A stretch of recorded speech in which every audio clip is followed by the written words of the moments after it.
Alright everyone, welcome back to another video. ये video होने वाला है, आपने थंबनेल पे देख ही लिया होगा, अबाउट कंपनी लॉ कि उसकी पढ़ाई कैसे करनी चाहिए, what should be the study strategy and tips which you should use to ace your exams. So let's start.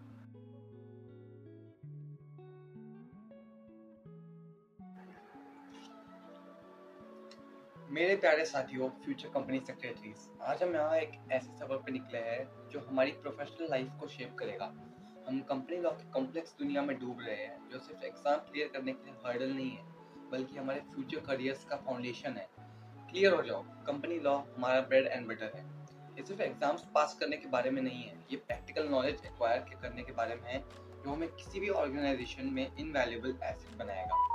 तो हम इस वास्ट और कॉम्प्लेक्स सब्जेक्ट को इफेक्टिवली कैसे नेविगेट करें, चलो ब्रेक डाउन करते हैं। तो सबसे पहली बात, a good start, solid foundation रखना। हम सब जानते हैं कंपनी लॉ में पार्ट ए और पार्ट बी में डिवाइडेड है।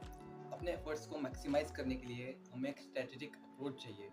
पार्ट बी में कुछ चैप्टर्स सिग्निफिकेंट वेटेज कैरी करते हैं और अच्छे मार्क्स स्कोर करने के लिए ये क्रूशियल है, बहुत इंपॉर्टेंट है। पहले मैं चाहूँगा कि आप इन्हीं चैप्टर से अपनी प्रिपरेशन को स्टार्ट करें।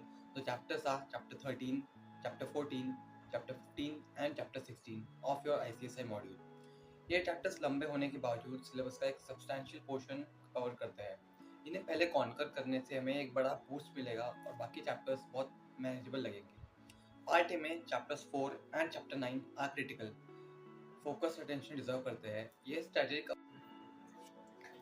Now starting with the second point, question solving. मैंने अपनी पहली वीडियो में बताया था कि question solving is really very important. और यहाँ पे कंपनी और एग्जाम्स में सिर्फ प्रोविजंस डिसाइड करके कुछ नहीं होगा यार। वो रियल वर्ल्ड सिनेरियोज में उन प्रोविजंस को अप्लाई करने की हमारी एबिलिटी को टेस्ट करते हैं केस स्टडीज़ के थ्रू। केस स्टडीज़ हमारी डीप अंडरस्टैंडिंग और एनालिटिकल स्किल्स को एसेस करने के लिए डिज़ाइंड है। इन्हें उन चैलेंजेस के सिमुलेशन से समझो जो हमें प्रैक्टिसिंग CS प्रोफेशनल्स के रूप में फेस करने होंगे। एक केस को डायसेक्ट करने, रिलेवेंट प्रोविजन आइडेंटिफाई करने और लॉजिकल कंक्लूजन्स ड्रॉ करने की एबिलिटी पैरामाउंट है। इसके लिए एक्सपर्ट नॉलेज और प्रैक्टिकल सेटिंग्स में ये लॉस कैसे प्ले आउट होते हैं ये समझना ज़रूरी है। Now the third point, writing practice. Again ये पॉइंट भी कवर्ड था, but these are the points कि अपने एग्जाम्स में अगर अच्छा स्कोर करना है तो you have to do this. Effective communication के बिना नॉलेज इनकम्प्लीट है। सिर्फ लॉ जानना काफ़ी नहीं है, हमें अपनी अंडरस्टैंडिंग क्लियरली और कंसाइजली आर्टिकुलेट करनी होगी। राइटिंग प्रैक्टिस एसेंशियल है। हमें ICSI के गाइडलाइन आंसर्स के साथ प्रैक्टिस करनी चाहिए। एक्सपेक्टेड फॉर्मेट और स्ट्रक्चर का पता चलता है कि ICSI आंसर्स कैसे चाहता है और हमें कैसे लिखने चाहिए। इनिशियली आंसर्स रेफर करके लिखना ठीक है, कोई प्रॉब्लम नहीं है, देख के लिख सकते हैं।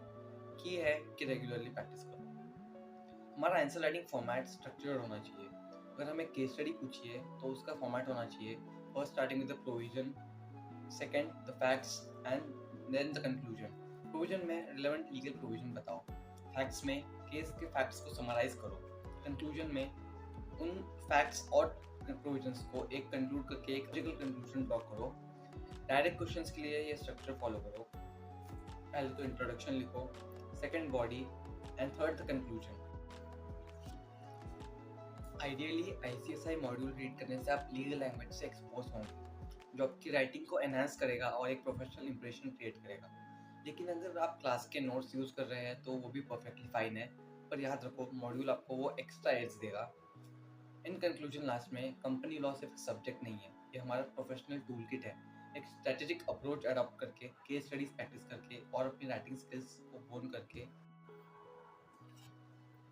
हम सिर्फ अपने एग्जाम्स में एक्सेल नहीं करेंगे, बल्कि कॉम्पिटेंट और सक्सेसफुल कंपनी सेक्रेटरीज भी बनेंगे। अगर आपको केस स्टडी क्वेश्चंस या फर्दर गाइडेंस चाहिए तो कमेंट कीजिए, या मुझे इंस्टाग्राम पे surajkunjre.2121 या cs.mind_ पे रीच आउट कीजिए।